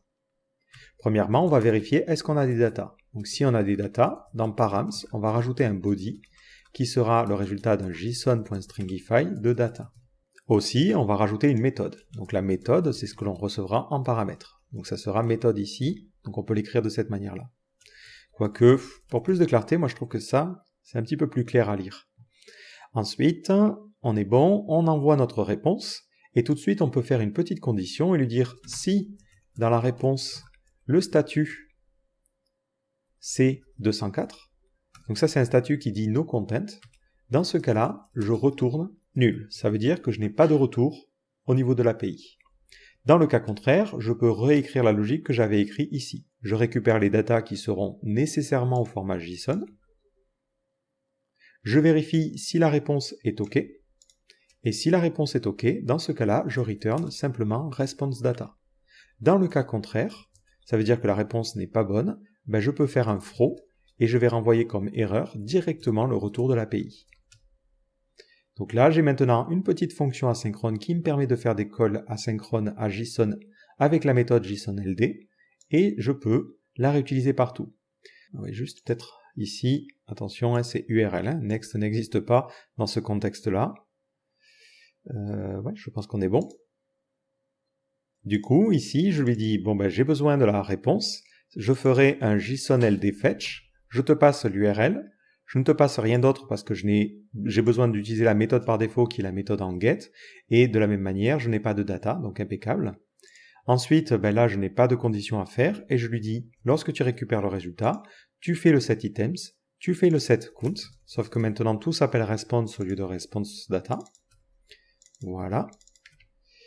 Et par contre, ben, on peut avoir une erreur, ça peut mal se passer. Donc on entoure tout notre code ici d'un try catch, et on lui dira, lorsque tu captures l'erreur, dans ce cas-là, tu vas faire un console.error et l'afficher. Dans tous les cas, tu fais un set loading égale false à la fin. Donc vous voyez, ça simplifie beaucoup la logique. Donc je réactualise la page pour voir que les commentaires sont toujours bien chargés, et c'est le cas. Impeccable. Donc le gros avantage, c'est que maintenant qu'on a cette petite fonction qui va nous aider, on va pouvoir l'utiliser ici. Donc lorsque je fais un chargement, je vais lui dire d'attendre la réponse de mon JSONLD fetch. Je lui passerai l'URL. Donc l'URL, je la recevrai en paramètre. Je lui passerai la méthode et je lui passerai les data. Data d'ailleurs que l'on va mettre en nullable par défaut.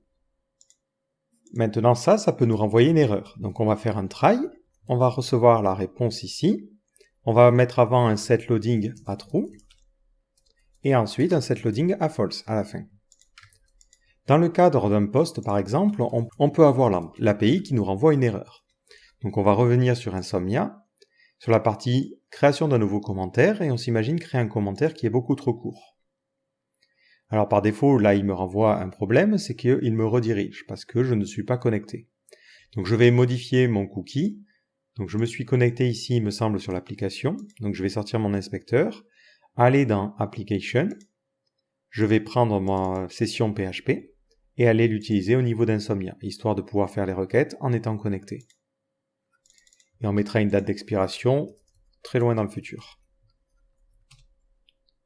Voilà, donc j'essaie de resoumettre les informations, et voilà à quoi ça ressemble. Donc l'idée, c'est de regarder est-ce que dans le retour, on a violations. Si on a violations, dans ce cas-là, on les renvoie.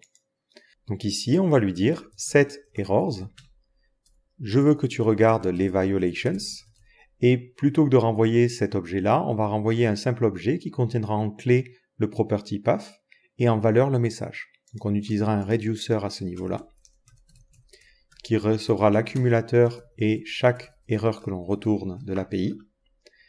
Au niveau de l'accumulateur, ça rajoutera comme clé le violation.propertyPath. Et au niveau de la valeur, ça renverra le message. Maintenant, au niveau de ce reducer, je lui passe en paramètre un objet vide initialement. Et je n'oublie pas à la fin de chaque callback ici, de retourner mon accumulateur. Donc voilà, comme ça, si on a une erreur, c'est bien renvoyé. Donc j'imagine par contre que notre composant qui va faire appel au useFetch, il va peut-être avoir besoin d'envoyer un callback pour pouvoir lui dire qu'est-ce qu'il faut faire lorsque l'on poste quelque chose. Donc j'imagine qu'ici, on recevra en troisième paramètre un callback. Callback que l'on va utiliser à ce niveau-là et pour lequel on passera la réponse. Donc attention, ça veut dire qu'il faut changer cette fonction à chaque fois que le callback change. Donc là, je pense qu'on n'a pas fait d'erreur et on va pouvoir choisir ce que l'on retourne. Donc on retourne loading, on retourne l'ensemble des erreurs et on retourne la fonction de chargement.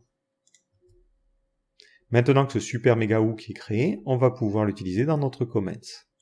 Donc au niveau de notre comments, je vais faire un const et je vais récupérer le résultat de useFetch. En premier paramètre, je lui passe l'URL à appeler, donc nous ça sera /API/comments. Et en second paramètre, la méthode, donc je vais mettre post. Et en troisième paramètre, le callback à appeler. Donc pour l'instant, on ne mettra rien parce que je ne sais pas vraiment ce que je dois faire. Et ici, on utilisera donc le load, on utilisera loading, et on utilisera errors. Alors, vu que je ne lui passe pas de callback, je me dis que ce serait intéressant de préciser que le callback est nul par défaut, et à ce niveau-là, de lui dire d'appeler callback seulement si callback est défini. Voilà, au moins ça ne plantera pas pendant nos tests. Donc je reviens dans mon command.jsx, le petit bouton qui permet de soumettre, on va le désactiver si on est en train de charger, ça c'est important. Ensuite, au niveau de notre champ, je peux lui préciser que l'erreur que tu vas obtenir, ça sera tout simplement errors, et je cherche la clé qui correspond à content. Ce que devrait nous renvoyer l'API en cas de formulaire un peu trop court. La fonction load, quant à elle, devra être appelée à chaque fois que l'on soumettra le formulaire. Donc ici, je lui dirai on submit, il faut que tu charges. Donc voilà comment on peut câbler notre hook à ce niveau-là. Donc je vais essayer de soumettre un commentaire qui est beaucoup trop court et je vais cliquer sur envoyer. Alors tout de suite, on a un problème. Parce que lorsqu'on clique sur le onSubmit, il envoie le formulaire. Donc ça, c'est quelque chose qu'on ne veut pas. Donc on va créer une nouvelle constante que l'on va appeler onSubmit. On fera un useCallback. Et ce callback, ce qu'il fera, c'est qu'il prendra en paramètre l'événement. Il fera un e.preventDefault. Ok, l'autocomplétion met un peu de temps à charger. Ce callback, il dépendra de load, qui ne devrait pas changer de toute façon. Et ici, je lui dis appelle le chargement. Et les arguments que je vais te passer, ça sera l'article. Donc on mettra post de point. Donc c'était ce que l'on avait essayé dans la partie API. Ça sera ça. On va juste prendre ça. L'idée de l'article, je peux le récupérer grâce à cette clé-là. Donc on mettra plus post. Et ensuite le contenu. Le contenu, je pourrais le récupérer très facilement grâce à ref.courante.value. Parce que ça, c'est simplement une référence au texte area. Maintenant, je lui dis, attention, j'ai besoin de ref et j'ai aussi besoin de post. Voilà, comme ça, le callback change en fonction de la situation. Il râle par contre parce que le useCallback n'a pas été importé. Impeccable. Donc là, je reviens, j'essaie de poster mon commentaire qui est trop court, je clique sur envoyer et je suis toujours redirigé. Et attention par contre à rajouter ici que c'est le onSubmit que vous voulez utiliser. J'essaie de soumettre un commentaire qui est beaucoup trop court, je clique sur envoyer, je vais dans la partie réseau, je vois bien mon nouvel appel ici, par contre la méthode n'a pas été convenablement envoyée. Donc ici, j'ai bien envoyé post au niveau de useFetch, donc il doit y avoir un petit oubli de ma part. Donc je descends, je fais un JSON-LD fetch, je lui envoie pourtant la méthode ici, donc je remonte. La méthode devrait bien passer, mais j'ai effectivement créé cette variable params que j'ai oublié d'envoyer ici. Voilà pourquoi on avait cette méthode-là. Donc là, j'aurais essayé, je clique sur envoyer, et on obtient une erreur. On me dit « Content comment is too short ».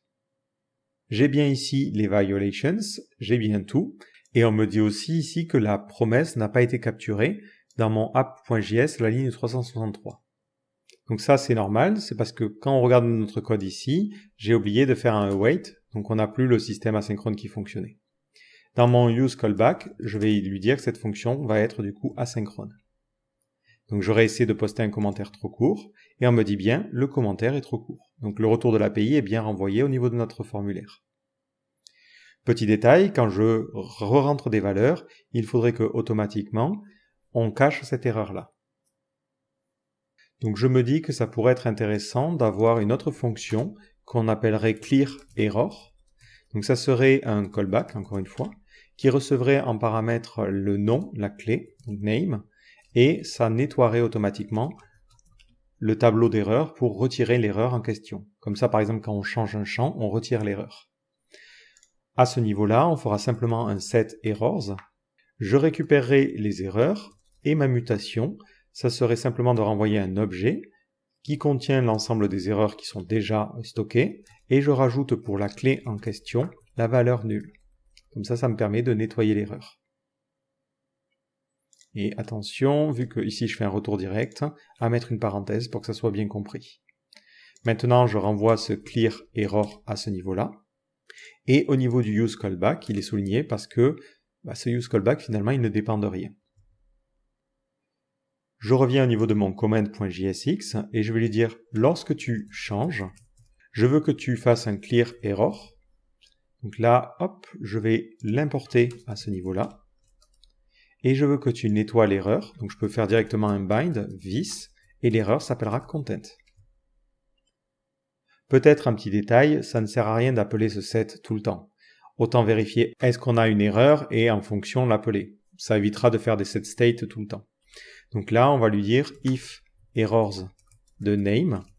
Dans ce cas-là, je veux que tu fasses ça. Et vu que je dépends de errors, je vais le passer au niveau du second paramètre de mon useCallback. Donc j'essaie de soumettre encore une fois un commentaire erroné, et dès que je tape, ça nettoie l'erreur et ça remet les bonnes données. Donc vous voyez, c'est très intéressant au niveau du retour visuel. Peut-être un petit problème, c'est que le bouton reste disabled, donc à mon avis, il doit y avoir un petit problème dans notre partie load. Et effectivement, j'ai oublié de faire que le set loading soit à false à la fin. Si on veut améliorer l'ergonomie, on pourrait bloquer l'utilisateur en amont. Donc au niveau de mon comments.jsx, je vais lui préciser que ce champ-là, il est required. Ce qui fait que ce champ-là, il va devoir accepter le required. Et à ce niveau-là, il le transmettra. Required, hop là, required. Et on lui dira, ça dépend de la valeur de required. De la même manière, on peut aussi rajouter un min length qui nous permet de spécifier la taille minimale. Donc là, pareil, ça sera une propriété que l'on recevra, qui s'appellera min length, et que l'on pourra utiliser à ce niveau-là aussi. Donc ça évite de devoir faire les vérifications côté serveur quand elles peuvent être faites côté client. Donc j'essaie de soumettre ici, je clique sur envoyer, et on me dit que ça doit comporter au moins 50 caractères. Alors je ne sais pas par contre au niveau de l'API combien on attendait de taille minimale, donc je vais regarder content, 5 caractères minimum, ça va, on n'était pas trop pénible à ce niveau-là. Voilà, comme ça, vous avez de la validation côté client et vous vous embêtez pas. Donc le dernier point qui nous reste à faire, c'est gérer le retour. Quand on reçoit le retour de l'API convenablement, il faudrait remonter la donnée et rajouter notre commentaire ici, et aussi vider la valeur du champ. Donc on va créer une nouvelle fonction dans notre composant principal qui est une fonction qui permet d'ajouter un commentaire. Donc on va faire un const add comment. Ça prendra en paramètre le commentaire à rajouter. Donc ça sera un useCallback qui prendra en paramètre le commentaire à rajouter et qui fera un set. Et là on est embêté parce que on n'a pas accès au set items. Le set items il était caché dans le usePaginated et on ne l'exportait pas. Donc vu que je me dis que ça peut être intéressant d'y accéder depuis l'extérieur, on va l'exporter aussi. Enfin, on va le retourner. Ce qui me permet ici maintenant dans mon commentaire de lui dire, ben moi j'ai quand même besoin d'accéder à ce set items. Donc je vais lui dire set items, on le branchera sur une constante qui va s'appeler set comments. Maintenant l'avantage c'est que je peux lui dire ici, je veux que tu fasses un set comments, tu prendras l'ensemble des commentaires et tu rajouteras avant le nouveau commentaire. Comme ça, mon nouveau commentaire va venir se placer au-dessus. Ce useCallback, il n'a besoin de rien d'autre parce qu'il ne fait appel qu'à un setter. Et ça, c'est vraiment invariant. Donc ce add comment, je vais la rajouter au niveau de mon formulaire. Donc on va appeler cette propriété onComment et on lui dira d'appeler addComment.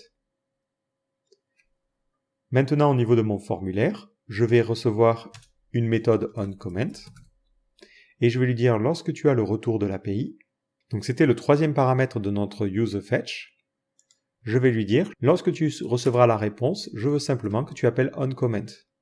Ou si vous avez un peu plus de logique, ce qui est notre cas ici parce qu'on doit par exemple vider le champ, je vais créer un callback, donc on va l'appeler onSuccess, ça sera un useCallback. Ce callback, il dépendra de la référence, et je pense qu'il dépendra de rien d'autre. Il dépendra aussi de onComment. Il recevra le retour de l'API, donc on imagine que c'est comment ici, et on lui dira de faire simplement un appel à onComment, et il enverra le commentaire. Aussi, ce que l'on fera, c'est qu'on lui dira que ref.courante.value devient vide. On réinitialise la valeur de notre text area. Et ce onSuccess, on va pouvoir l'utiliser au niveau de notre hook ici. Donc j'essaie de soumettre un commentaire qui est assez long, et je vais sortir l'inspecteur aussi pour voir les éventuelles erreurs. Je clique sur envoyer, et automatiquement notre commentaire apparaît ici, et notre champ est vidé. Donc là, on a mis en place un système qui va permettre de gérer l'envoi de nos commentaires. Alors on aurait pu faire les choses d'une manière différente, on aurait pu aussi, lorsqu'on appelle load, retourner à une promesse et lors de la résolution de cette promesse, faire un comportement. Moi j'ai préféré le faire au niveau du useFetch, mais libre à vous de faire comme bon vous semble à ce niveau-là. Donc maintenant on va passer sur un autre système, c'est la partie édition et suppression d'un commentaire. J'aimerais bien pouvoir supprimer un commentaire et supprimer les commentaires qui m'appartiennent.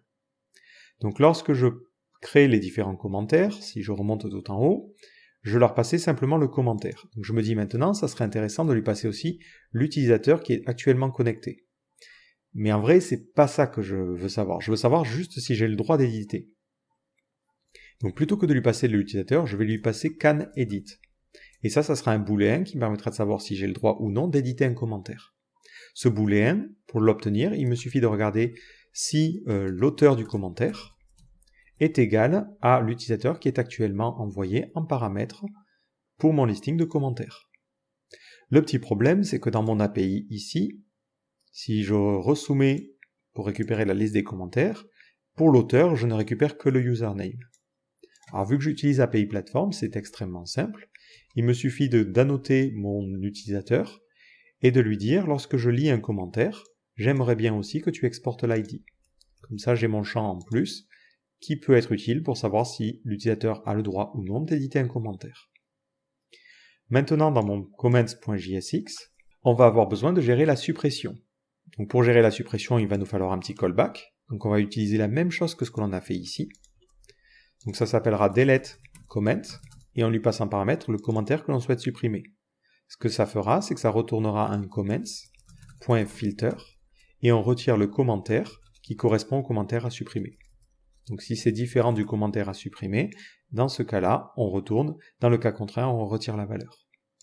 Ce delete comment, je peux le passer au niveau de ce composant-là. Donc là, on va peut-être aller à la ligne pour un poil plus de clarté.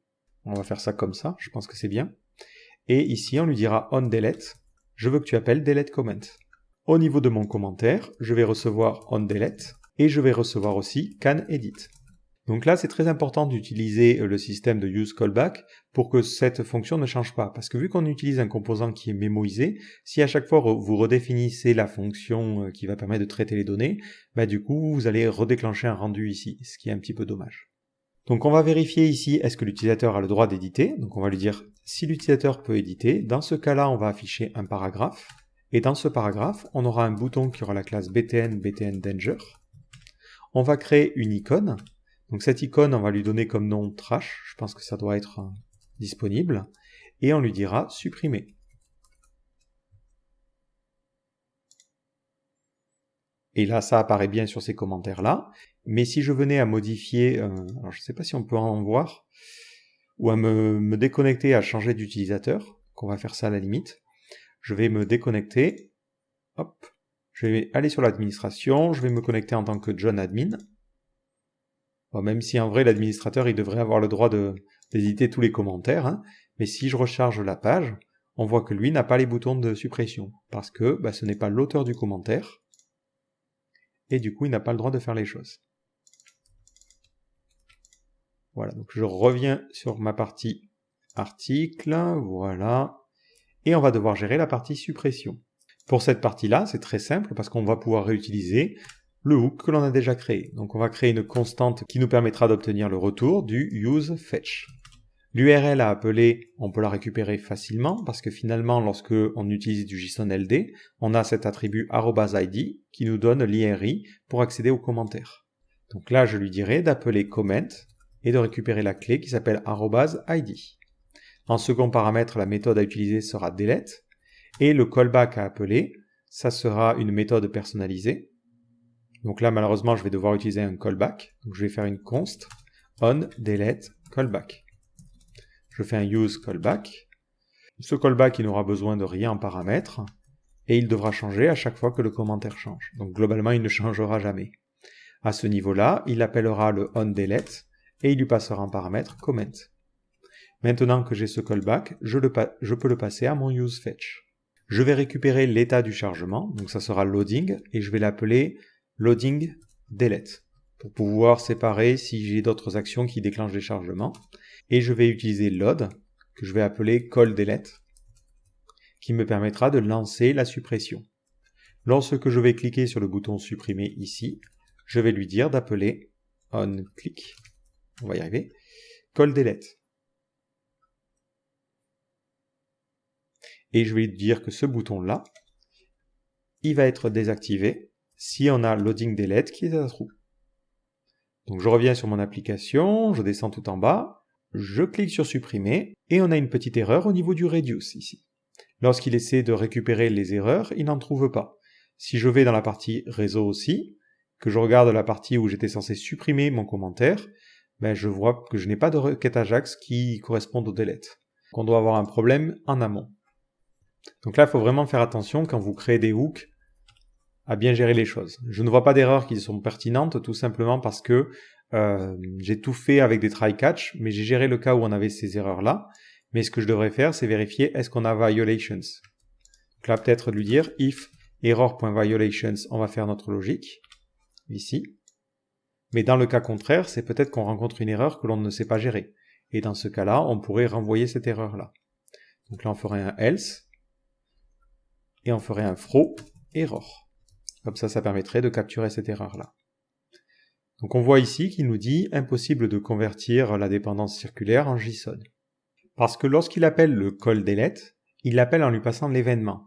Donc le callDelete, c'est notre fonction load. Et notre fonction load, elle l'attend en data en paramètre. Data qu'elle essaie de stringifier au niveau du body. Et du coup, il essaie de stringifier l'événement et ça lui pose un problème. Donc là, on va lui dire, je veux que tu fasses un bind, this, et en premier paramètre, je te renverrai nul. Voilà, comme ça, vous n'avez plus de problème. Lorsque je clique sur supprimer, le commentaire est bien supprimé. Vous obtenez par contre une petite alerte côté React où il vous dit qu'il n'arrive pas à performer, il n'arrive pas à faire un React State. Alors il n'arrive pas à faire ce React State tout simplement parce que si vous regardez votre code du hook, il fait le setLoading, il fait ici le callback, et ce callback va être déclenché, donc il supprime l'élément, et plus tard il essaie de faire le setLoading. Et là ça lui pose un problème parce que il ne peut plus faire le setLoading vu que l'élément a été déchargé. Donc c'est pour ça que vous avez cette petite alerte-là. Donc soit vous changez un petit peu votre structure en intégrant de nouvelles variables, soit vous vous dites, bon ben là je vais plutôt faire le setLoading ici, et ici faire le setLoading avant le callback. Voilà, comme ça vous n'aurez plus ce problème-là, et quand vous supprimez un commentaire, vous n'avez plus de fuite mémoire comme il vous dit. Donc la dernière chose qui nous reste à gérer, c'est l'édition d'un commentaire. Donc je vais au niveau de mon système de commentaires ici, on va créer un nouveau bouton qui va permettre d'éditer. Donc je crée un bouton qui va avoir la classe btn-secondary. Lorsque l'on clique, on fera une action. Donc nous, cette action, on va l'appeler toggleEdit. Ce bouton, il n'aura pas forcément d'occasion d'être désactivé, il sera affiché seulement si on est en train d'éditer, seulement si on n'est pas en train d'éditer, et à l'intérieur, on mettra éditer. Et on utilisera l'icône pen à ce niveau-là. Donc je vais avoir besoin de savoir si notre commentaire est dans un état d'édition ou s'il est dans un état de consultation comme ici. Alors on pourrait créer un booléen, mais de manière générale, c'est plus simple de représenter notre état avec des constantes. Donc je vais avoir une première constante qui va s'appeler view, qui est l'état de visionnage, et une seconde constante edit qui sera edit. Ensuite, je vais utiliser au niveau de mon composant ici, une variable state qui me permettra de connaître l'état. Et ensuite, j'aurai setState qui me permettra de changer l'état. Au niveau de cette fonction, je vais lui dire que par défaut, on est dans l'état de visionnage. Donc ça, c'est intéressant parce que si votre composant est dans plusieurs états à la fois, par exemple 3 ou 4 états, ça vous permet de ne pas gérer 12 booléens différents. Vous avez juste un état qui vous permet de savoir où on en est. Ensuite, on va avoir une fonction qui va s'appeler toggleEdit, qui sera du coup une fonction qui changera l'état, qui fera un setState. Et si l'état est en mode view, dans ce cas-là, il retournera edit, donc il changera l'état pour edit, et dans l'autre cas, il renverra view. La logique serait plus complexe si on avait plusieurs états, mais pour l'instant, on n'en a que 2. Et ça, on le met dans un use callback, pour ne pas déclencher de re-render inutile si cette fonction était passée à d'autres composants. Là, ici, ce n'est pas nécessaire, mais mieux vaut penser à le faire, mieux vaut que ce soit un automatisme, plutôt que d'avoir des erreurs plus tard. Du coup, maintenant, il faut que je remplace cette partie où j'affiche le commentaire si on est dans la phase d'édition. Donc là, on va lui dire if state est égal à view. Dans ce cas-là, je veux que tu affiches ce paragraphe avec le commentaire. Dans le cas contraire, on s'imagine par exemple charger notre formulaire de commentaires. On lui passerait le commentaire que l'on souhaite éditer. Donc nous, ça serait comment. Donc pour l'instant, il ne le gère pas ce cas-là, mais on va lui faire gérer. Et on lui dira, lorsqu'un commentaire est soumis, il va falloir faire un traitement particulier. Je m'imagine du coup au niveau du composant parent, créer une nouvelle fonction qui permettra de mettre à jour un commentaire, update comment. Alors cette fonction, pour qu'elle marche, il faudrait qu'elle reçoive en paramètre le nouveau commentaire et l'ancien commentaire, pour savoir lequel elle doit mettre à jour. Ensuite, ce que ça ferait un set comments, ça mapperait les différentes valeurs, et si le commentaire correspond au vieux commentaire, dans ce cas-là, je retourne le nouveau commentaire. Dans le cas contraire, je me contente de retourner le commentaire parce que je ne souhaite pas le changer. Je vais du coup au niveau de mon commentaire ici, j'avais utilisé la clé, le commentaire, le canEdit, le onDelete, et je vais lui rajouter une nouvelle méthode onUpdate. Et je lui dirai lance la méthode updateComment. Donc je replie tout ça, on a fait la logique à ce niveau-là, et ici, je recevrai un onUpdate. Je vais réorganiser un tout petit peu mon code pour qu'on ait un peu plus de clarté. Donc ça va être les variables. Voilà. Ensuite, ça va être toute la partie hook. Ça, c'est ce que je vais appeler les méthodes ou les événements. Donc on va les mettre séparés. Donc events. Et après, on a notre rendu. Je vous conseille de toujours un peu mieux séparer pour plus de clarté. Après, vu que j'ai mis la police en très gros, ça prend beaucoup de place, mais en vrai, c'est beaucoup plus lisible. Donc le onComment, lorsqu'il est soumis, lui, il reçoit en paramètre juste le nouveau commentaire. Ce qui veut dire qu'on va devoir changer les choses. Donc on va créer une fonction onComment. On fera un use callback. Ce callback, il va dépendre du commentaire. Et on lui dira ici, il faut que tu appelles la méthode parente. Je te passe le nouveau commentaire. Donc ça sera ce que nous renverra l'API. Donc on l'appellera ici newComment. Et je te passe en second paramètre l'ancien commentaire. Et c'est tout ce que j'ai à faire à ce niveau-là. Et là d'ailleurs, on pourrait gagner un petit peu de place en écrivant les choses de cette manière-là. Voilà, et hop, hop, hop. On devrait être bon ici. Donc je clique sur éditer, et on voit bien que ça déclenche le formulaire d'édition. Par contre, il faudrait que ces petits boutons ne soient plus visibles. Donc on va lui dire que la partie d'édition et de suppression n'est visible que si ce formulaire n'est pas affiché. Donc on va lui dire, si canEdit et le state est différent de edit, dans ce cas-là, tu affiches ces boutons-là. Comme ça, ces boutons disparaîtront à chaque fois que l'on cliquera sur éditer. Maintenant, notre formulaire de commentaire, lui, va devoir changer. Ce formulaire, il recevait l'article, mais maintenant il peut recevoir en plus les commentaires. Et on lui dira que dans les deux cas, si les valeurs ne sont pas définies, elles sont nulles. Donc lorsqu'on a une soumission, il appelle onComment, il reset la valeur, donc ça, pas de problème. On va peut-être lui dire, observe la valeur de comment, et si elle change, il faudrait que tu changes la valeur du champ. Donc là, on va utiliser un useEffect, et on va séparer un petit peu les choses. Donc là, on va mettre les variables en premier. Donc ça, j'appelle pas vraiment ça un hook. Ça sera les méthodes.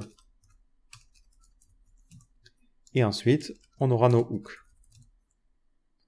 Donc le onSubmit, je le considère comme une méthode. Et les hooks ont besoin d'être en premier parce que la méthode ici, le useCallback, a besoin du load. Je vais rajouter mon useEffect, donc on fait un const. Alors ça va être dans la partie, on va la mettre ici, effet. Donc on va créer un useEffect.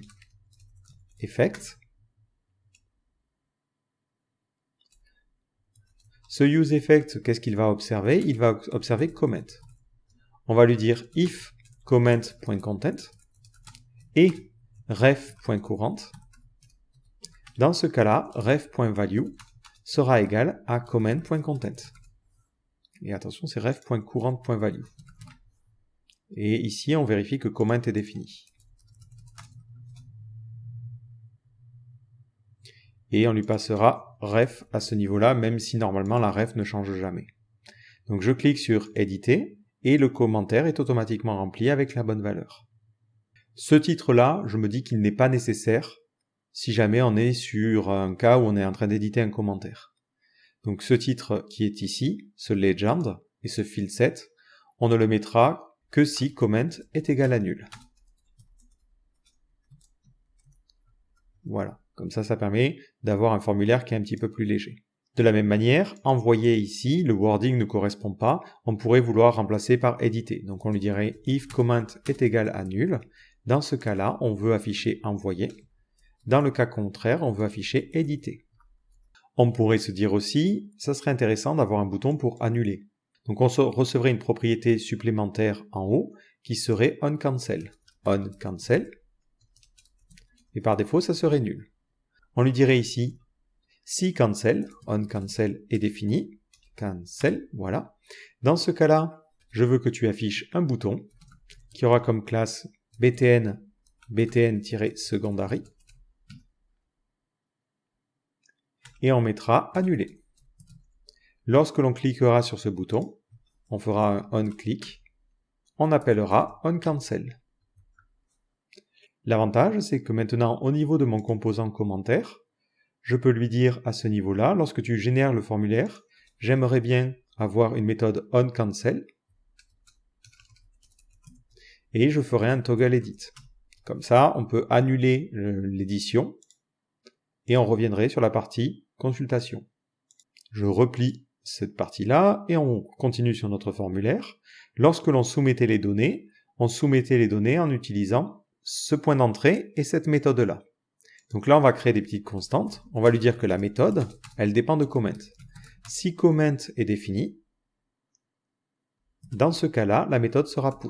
Si comment n'est pas défini, la méthode sera post. Pour l'URL à appeler, par défaut, si comment est défini, on récupérera l'URL grâce à comment et à l'attribut @id. Et si ce n'est pas défini, dans ce cas-là, ça sera /API/comments, où on pourrait recevoir ça en paramètres. Dans mon useFetch, je peux maintenant lui dire, en premier paramètre, tu recevras l'URL, en second paramètre, tu recevras la méthode, et la partie onSuccess, elle, ne change pas, parce que ça appelle onComment, et c'est le parent qui gère ce qu'il doit faire. Donc voilà comment on peut réutiliser notre comment form, à la fois pour l'édition et la création. Donc vous voyez, c'est très simple, on peut avoir des composants qui sont génériques et que l'on va pouvoir réutiliser. Maintenant, en revanche, sur notre useCallback, en plus d'appeler le onUpdate pour que la mise à jour se fasse convenablement, on va lui dire il faut que tu toggle edit, il faut que tu annules l'édition parce que on n'en a plus besoin. Voilà, donc là je vais essayer d'éditer mon commentaire, je vais cliquer sur envoyer, on voit bien dans l'onglet réseau qu'on a eu un appel à put et cet appel c'est bien soldé par une réponse correcte. Alors je vais cliquer sur annuler et on voit que le commentaire n'a pas été mis à jour. Donc ça veut dire que ce n'est pas bien remonté jusqu'au parent. Donc on va revenir au niveau de comments ici et on va vérifier si le update comments a bien été appelé.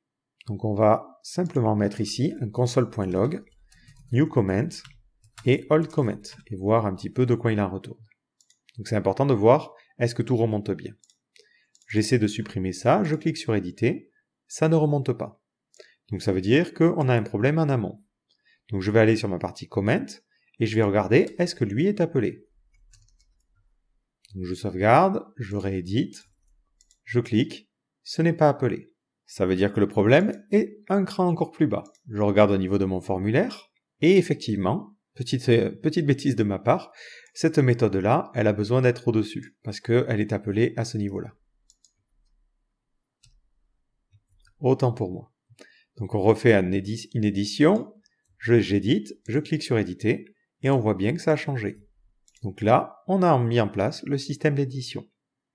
Je vais pouvoir maintenant retirer tous mes petits console.log, mais c'était pour vous montrer comment on peut débugger les choses. Si jamais vous avez un problème, un événement qui ne remonte pas, vous avez parfois des choses qui se sont déconnectées, et il ne faut pas hésiter à regarder composant par composant où se situe la problématique.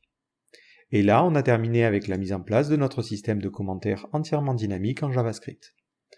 Si ce n'est le dernier petit point, c'est la mise en place du chargement asynchrone. Parce que pour l'instant, si je vais dans l'onglet réseau, que je monte tout en haut, j'ai toujours mon appel. Donc comme je vous le disais, on a besoin de l'Intersection Observer. Donc c'est la dernière brique à notre édifice. On va éditer notre custom element tout en bas.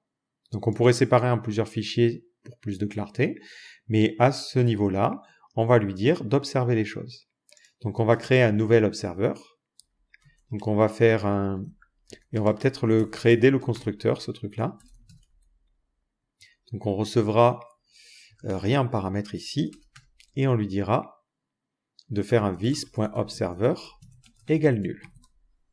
Au niveau de notre callback, je vais vérifier if vis.observer est égal à nul. Dans ce cas-là, je vais créer mon intersection observer. Donc je vais faire vis.observer égale new intersection observer. Cet intersection observer prendra un callback qui recevra l'ensemble des entries qui sont regardées. Pour chacune de ces entries, je vais regarder est-ce qu'il y en a une qui est en train d'être disponible dans le viewport. Et on va mettre if entry.isIntersecting et notre entry, c'est actuellement notre élément. Dans ce cas-là, je vais pouvoir monter les choses et je vais surtout pouvoir, au niveau de notre observeur, que je recevrai en deuxième paramètre ici, lui dire de tout déconnecter parce que c'est bon, l'élément est rentré, on ne veut plus rien faire. Donc là, je ferai un observer.disconnect. Je pourrais aussi faire un vis.observer égale nul pour supprimer la référence. Et là, c'est plutôt entry.target. Voilà. Donc, observer.disconnect, et je vais lui demander de rendre notre composant. Donc, cette partie render que je faisais tout le temps, elle sera ici. Maintenant que cet observer est créé, il est toujours défini ici, je peux faire un vis.observer.observe, et je vais lui demander d'observer vis. Lorsque je déconnecte les choses, je vais pouvoir lui dire si on a un observeur. Dans ce cas-là, je veux que tu fasses un vis.observer.disconnect pour ne pas garder des choses en mémoire qui ne seraient pas utiles. Voilà. Donc je réactualise ma page. On voit cette fois-ci qu'on n'a pas l'appel à la partie commentaires. Je descends un petit peu et de suite, les commentaires se sont chargés. Et là, l'avantage, c'est qu'on a quelque chose qui permet d'alléger le chargement de la page, surtout si vous avez beaucoup de commentaires. Le seul petit inconvénient, je dirais, de cette approche-là, c'est que la scroll bar change de taille, parce que on voit que la page est assez courte, mais dès qu'on charge les commentaires, pouf, ça change la scroll bar. Mais par rapport au gain que ça apporte, c'est vraiment intéressant. Le gros avantage aussi, c'est que maintenant qu'on a créé ce custom element, vous pouvez le charger n'importe où sur votre page, même si vous faites un inner HTML et que vous chargez des choses, automatiquement, ce commentaire va être branché. Et vous le voyez, React nous permet de créer une interface qui est relativement complexe, et dynamique assez simplement. Alors comme je vous l'ai dit, on a écrit beaucoup de code ici, mais il faut s'imaginer que dans un cas réel, tous les hooks que l'on a créés, ils seraient dans une fonction séparée. Donc on n'aurait plus du tout besoin de créer tous ces hooks, useFetch, useCallback, tout ça, ça serait dans une fonction dédiée, et ça permettrait d'optimiser les choses. De la même manière, si jamais vous avez besoin de récupérer les commentaires ailleurs, vous pouvez les avoir ailleurs. Vous pouvez avoir un petit système dans les notifications qui affiche les derniers commentaires. Et vous pouvez réutiliser ces composants-là. C'est ça qui est vraiment intéressant. Alors le problème, c'est effectivement que dans un tutoriel, vu que c'est la première fois que je vous montre les choses, je suis obligé de tout écrire. Et ça peut paraître hyper compliqué par rapport à ce que c'est. Mais il faut voir ça sur le long terme et sur la réutilisation du code. Donc j'espère que cette vidéo vous aura permis d'y voir un petit peu plus clair sur comment on peut brancher les choses, comment on peut brancher React avec avec Symfony au travers d'API Platform, avec juste peut-être un dernier petit détail, après promis c'est la fin. Lorsqu'on a utilisé ici la partie useFetch, donc si je reviens sur ma partie hooks.js à ce niveau-là, si jamais votre API ne se situe pas au même endroit, vous pouvez choisir d'envoyer les cookies en rajoutant une clé ici, credentials, et vous pouvez mettre différentes choses suivant comment vous voulez la politique d'envoi des cookies. Donc là, si vous mettez same origin, les cookies seront envoyés seulement si c'est la même origin. Si vous avez besoin de plus de détails, n'hésitez pas à utiliser la documentation de MDN. Donc là, il ne nous donne pas des masses de détails, donc on va chercher credentials en plus. Voilà, voilà. Comme ça, vous allez avoir les détails directement sur la documentation, ça sera beaucoup plus clair. Donc par défaut, c'est en same origin, donc ça veut dire que ça envoie les cookies si l'API est sur le même domaine. Si ce n'était pas sur le même domaine, vous n'auriez pas de cookies qui seraient envoyés. Si vous n'avez pas du tout les envoyer, vous pouvez faire omit, mais nous on en avait besoin pour l'authentification. Et vous pouvez mettre include, même lorsque l'origine est différente. Donc si votre API se situe sur un nom de domaine différent, c'est include qu'il faudra utiliser. Voilà, donc c'était ça pour ce petit détail. Donc j'espère que cette vidéo vous aura plu et je vous donne rendez-vous du coup dans une prochaine vidéo. Ciao!